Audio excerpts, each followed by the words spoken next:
मौलाना आजाद राष्ट्रीय प्रौद्योगिकी संस्थान में अंतर्राष्ट्रीय जल सम्मेलन का आगाज।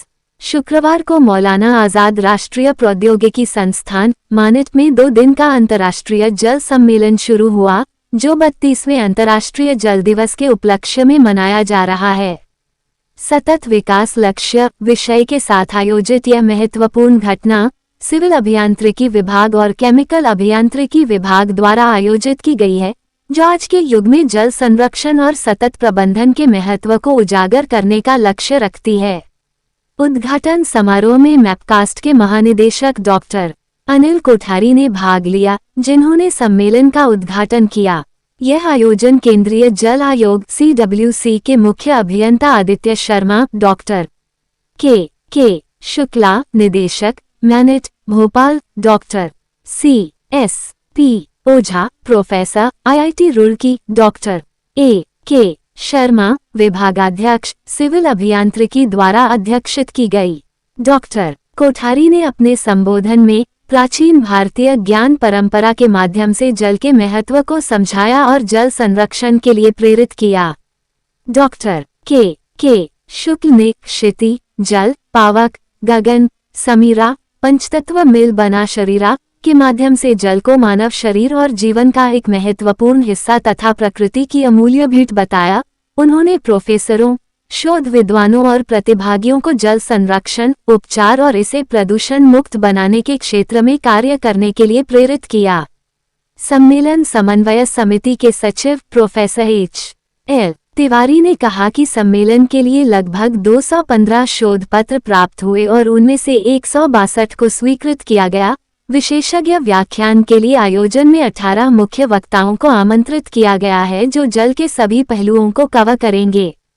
भारत और विदेश से विभिन्न प्रतिभागी सम्मेलन में अपने शोध पत्र प्रस्तुत करेंगे।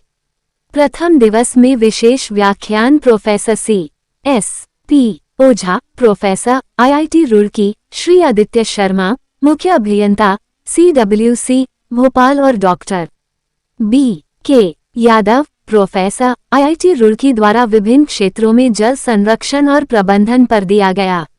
उद्घाटन सत्र का संचालन डॉक्टर जुनेद रहीम ने किया और धन्यवाद ज्ञापन डॉक्टर S. सुरेश द्वारा दिया गया, जिससे उद्घाटन समाप्त हुआ। ये सम्मेलन वैश्विक जल समुदाय के बीच संवाद, ज्ञान विनिमय और सहयोग के लिए एक महत्वपूर्ण मंच के रूप में कार्य करता है। जल स्थिरता से संबंधित सतत विकास लक्ष्यों की दिशा में सामूहिक प्रतिबद्धता को मजबूत करता है। International water conference. मैं professor H.L. Tiwari, professor in the department civil engineering department, MANIT Bhopal.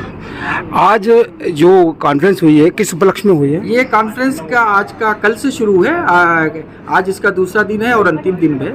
कल 22 मार्च को वर्ल्ड वाटर डे के रूप में विश्व जल दिवस मनाया जाता है 1993 से। कल 32वां विश्व जल दिवस था। उसके उपलक्ष्य में हमने 2 दिन का अंतर्राष्ट्रीय जल सम्मेलन रखा था, क्योंकि आज जल की समस्या विकराल रूप से पूरे विश्व में है। भारत में तो वही है, पूरे विश्व में है। तो जल के संबंध में, जल का प्रबंधन अच्छे तरीके से कैसे हो, आने वाली पीढ़ी जल से कमी महसूस ना करे, उसके बारे में जो जल के क्षेत्र में काम कर रहे हैं, वाटर के क्षेत्र में काम कर रहे हैं ऑल ओवर वर्ल्ड, तो 162 हमारे पास 213 पेपर आए थे। हमने 162 पेपर सेलेक्ट किया प्रेजेंटेशन के लिए, और जिसमें 19 की नोट स्पीकर्स हैं।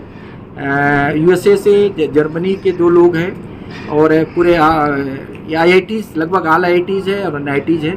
तो जल के विभिन्न आयामों में, थीमों पर पेपर प्रेजेंट किया जा रहा है। अब बेसिकली सबसे बड़ी प्रॉब्लम यही है कि जल जब से यूनिवर्स का आप इंसेप्शन ऑफ द अर्थ कह लीजिए, जब से धरती बनी होगी, और आज जल की मात्रा वही है, लेकिन खपत बढ़ती जा रही है।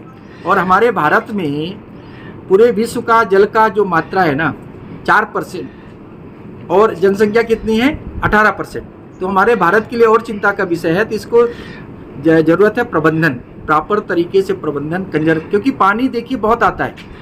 जो जुलाई अगस्त पानी में यदि उसको हम प्रॉपर तरीके से स्टोर कर सके, प्रॉपर तरीके से रिचार्ज कर सके, प्रबंधन कर सके, तो हमें पानी की कमी नहीं होगी। इसी पर ज़रूरत है फोकस करने की, क्योंकि इस बार वर्ल्ड वाटर डे का थीम भी रखा गया था वाटर फॉर पीस, यानी शांति और वो ये फैक्ट है, जब भी किसी चीज़ की कमी होती है तो अशांति होती है। और पानी एक ऐसा है कि घर में यदि पानी की कमी हो तो अशांति फैल जाती है, मोहल्ले में, राज्य में, देश में।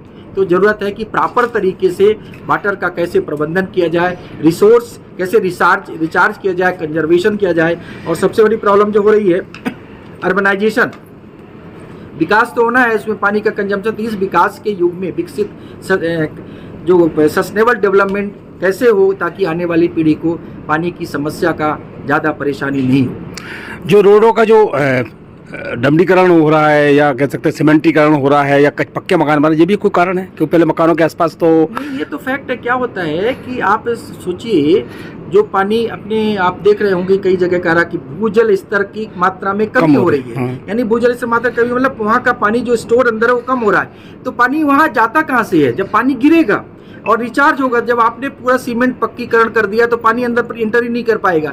ये तो अर्बनाइजेशन ही मेन कारण है कि इसीलिए रिचार्ज की वाटर हार्वेस्टिंग की जरूरत है ताकि पानी नीचे की तरफ जाए और उसका जो स्टोरेज है वो उसमें कंटिन्यूटी बनी रहे।